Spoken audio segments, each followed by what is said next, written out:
Hello दोस्तों, welcome to my YouTube channel. जैसा कि मैंने आपको पिछले क्लास में परिमेय संख्या और अपरिमेय संख्या में क्या-क्या मुझे पढ़ना था, आप लोगों को क्या-क्या पढ़ना था, कौन-कौन सा टॉपिक पढ़ना था, वो मैंने आपको बताया।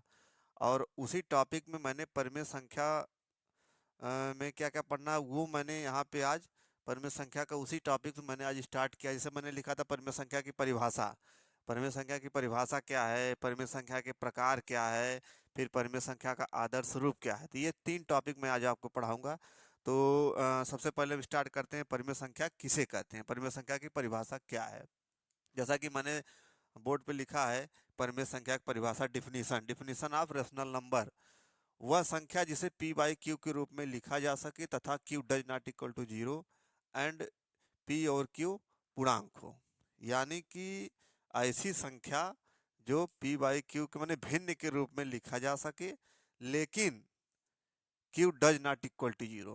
जैसे जैसे एग्जाम्पल में अगर हम लेंगे, एग्जाम्पल ले लीजिए अगर एग्जाम्पल, तो p बाई क्यू बने 1/2। 1/2 क्या है, ये परिमेय संख्या है। लेकिन यदि 1/0 ले लेंगे आप, 1/0, अब q का मान क्या हो गया, q का मान हो गया जीरो, हो गया q का मान। लेकिन इस डिफिनीशन में ये बोल रहा है q does not equal to zero, मैंने q का मान जीरो नहीं होना चाहिए। यानी यहाँ पे q का मान जीरो में 1/0 माने ये इनफाइनाइट आ जाएगा, यानी कि कोई परिमेय संख्या ये नहीं है। और एक दूसरे भाषा में मैंने उसी परिभाषा को मैंने दूसरे भाषा में लिखा है कि जब परिमेय संख्या अर्थात भिन्न को विभाजित किया जाता है, यानी कि 1/2 को जब 1/2 से भाग दिया जाएगा तो उसी को कहा जाता है विभाजित किया जाता है, तो परिणाम परिणाम दशमलव रूप में होगा। मैंने 1/2 एग्जाम्पल में मैंने वहाँ 1/2 लिया है, 1/2। अब इसको मैंने अगर डिवाइड करेंगे तो 0.5 आएगा, दशमलव रूप में आएगा। तो जो दशमलव रूप में आएगा वो या तो टर्मिनेट होगा, यानी कि दशमलव के बाद रिपीट मतलब समाप्त हो जाएगा, या होगा रेकरिंग डेसिमल माने आवर्ती दशमलव, या तो रिपीट करेगा। तो वही हो गया आपका 1/2.5, ये हो गया आपका टर्मिनेट। यानी कि शांत दशमलव, कोई भी जब कोई परिमेय संख्या या भिन्न को विभाजित किया जाता है तो परिणाम दशमलव रूप में होगा, और वो परिणाम या तो शांत दशमलव होगा या आवर्ती दशमलव होगा। तो ये हो गया आपका परिमेय संख्या की परिभाषा। इसमें अगर कोई डाउट हो तो आप कमेंट कर सकते हैं। एक बार मैं फिर से इसको रिपीट कर दे रहा हूँ, वह संख्या जिसे p बाई क्यूब में लिखा जा सके जहाँ p और q पूर्णांक हो और q does not equal to zero. यानी कि p और q पूर्णांक हो, इसी परिमेय संख्या के अंतर्गत ही पूर्णांक आता है। और ये मैंने आपको बताया है, शांत दशमलव, आवर्ती दशमलव, ये सब तमाम है।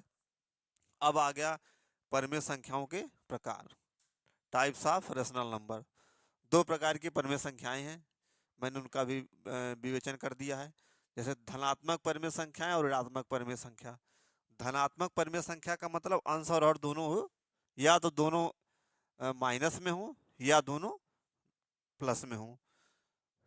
और ऋणात्मक परिमेय संख्या में इसमें अंश और हर विपरीत चिन्ह के होते हैं, या अंश प्लस में हो तो हर माइनस में होगा, या हर माइनस में हो तो अंश प्लस में होगा, मैंने एक दूसरे के विपरीत होगा, तो वो ऋणात्मक परिमेय संख्या हो जाएगी। दूसरा, सभी धनात्मक परिमेय संख्याएं शून्य से बड़ी होती हैं। क्यों?